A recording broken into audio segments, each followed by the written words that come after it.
সানজিদা শারমিন লোনা। মৃত্যু যেন হাতছানি দিয়ে ডাকছে তাকে। অক্সিজেন ছাড়া এক মুহূর্ত বেঁচে থাকা অসম্ভব তার। তাই তো সারাক্ষণ মুখে অক্সিজেন মাস্ক পরিয়ে রাখা হয়েছে। 2011 সালে ভালোবেসে বিয়ে করেন গাজীপুরের আহসান হাবিবকে। 2 সন্তান নিয়ে সাজানো সংসার ছিল তার। লোনার দাবি, বিয়ের 3 বছর পর থেকে স্বামী ও শ্বশুর বাড়ির লোকজন শারীরিকভাবে নির্যাতন শুরু করে। নির্যাতনের এক পর্যায়ে 2 সন্তান সহ বাড়ি থেকে বের করে দেয়। অসুস্থ অবস্থায় ঠাঁই নিয়েছেন মেহেরপুর শহরের মল্লিক পাড়ায় প্রতিবন্ধী ভাইয়ের খুপড়ি ঘরে। আমাকে যখন মারধর করে তখন বুকের উপরে এখানে 2 হাত দিয়ে চিলাতো, আমার ফুসফুসের উপরে, আবার 2 পায়ের চিপার মাঝখানে আমার মাথাটা নিয়ে মারতো। আমার কথা হলো, তুমি আমার সাথে সংসার যদি করতে না চাও আমাকে ছেড়ে দাও। আর ওদের বাড়ি থেকে ডিমান্ড ছিল আমি কেন বাবার বাড়ি থেকে কিছু নিয়ে আসি না। এখন আমি অক্সিজেন পাচ্ছি না, যখনই ওদের কথা মনে হয় অক্সিজেন পাই না। আমি তো সুখী হওয়ার জন্য গেছিলাম, তোর এই সুখ হয়নি কেন? আমাকে কেন এরা এত কষ্ট দেয়? আইসিইউর ভিতরে যখন থাকছি তখন আমার হাজবেন্ড শুধু আমাকে বলছে, তুই মরিস না কেন, কখন মরবি? আর যতক্ষণ আমার বাড়ি থেকে টাকা না পাঠাইছে ততক্ষণ আমাকে দেখেনি। একটা ফল কেনার টাকা হলেও ফোন দিয়ে বলছে যে টাকা পাঠান, তা না হলে আমি ফল কিনে খাওয়াতে পারবো না। এখন আমার শুধু চিন্তা, আমার 2টা বাচ্চা, আমি তো মরেই যাব, আমি তো বেশি দিন বাঁচবো না। কিন্তু আমার বাচ্চা 2টার কি হবে? কে দেখবে ওদের?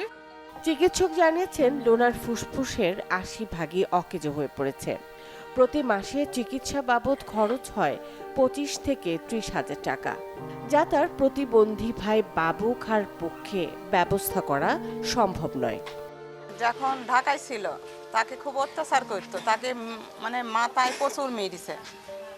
মারার পরে সে অসুস্থ। এখানে তো ওর বোনরা নিয়ে এসে দেখার তো কেউ নেই, বোনদের অবস্থাও ভালো না, আর ভাই একটা আছে প্রতিবন্ধী। ওর বাবা মা মরে যাওয়ার পর পরে বলে কি, যা তুই দেশে যা, বাসায় যা, টাকা নিয়ে আয়। নিয়ে এসে ওনাকে দিদি বলে, তো ও কোথায় পাবে টাকা? তখনই ওকে মারধর করে, শারীরিক মারতে মারতে ওর অসুস্থ বানাই ফেলে। আমি নিজে দিয়েছি অক্সিজেন সিলিন্ডার, যে লোনা অক্সিজেন ছাড়া মানে 5 মিনিট যে থাকবে সে টয়লেটেও যেতে পারে না অক্সিজেন ছাড়া।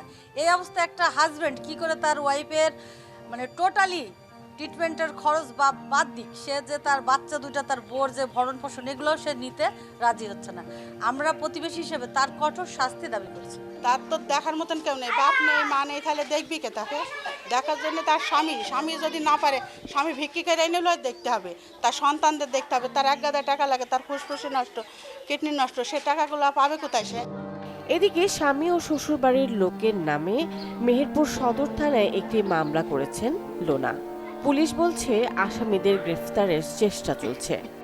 যৌতুকের জন্য স্বামী নির্যাতনে সানজিদা লুনা নামে একজনকে প্রচুর মারধর করা হয় এবং সে হসপিটালে ভর্তি হয়। আমরা এই সংবাদ শোনার পরপরই আমাদের একজন অফিসার ওইখানে গিয়েছিলেন এবং সে কী পরিমাণ ইনজুর্ড হয়েছে সেটা দেখে এসেছেন। এবং আসামিকে ধরার জন্য আমি তাৎক্ষণিকভাবে লোক পাঠিয়েছিলাম, কিন্তু আসামি বাড়ি থেকে পলাতক ছিল, এই কারণে তাকে গ্রেপ্তার করা হয় নাই। এই ঘটনা সংক্রান্তে বাদীর এজাহারের পরপরে আমরা থানায় মামলা রেকর্ড করেছি এবং আসামিকে অতি দ্রুতই গ্রেপ্তার করা হবে।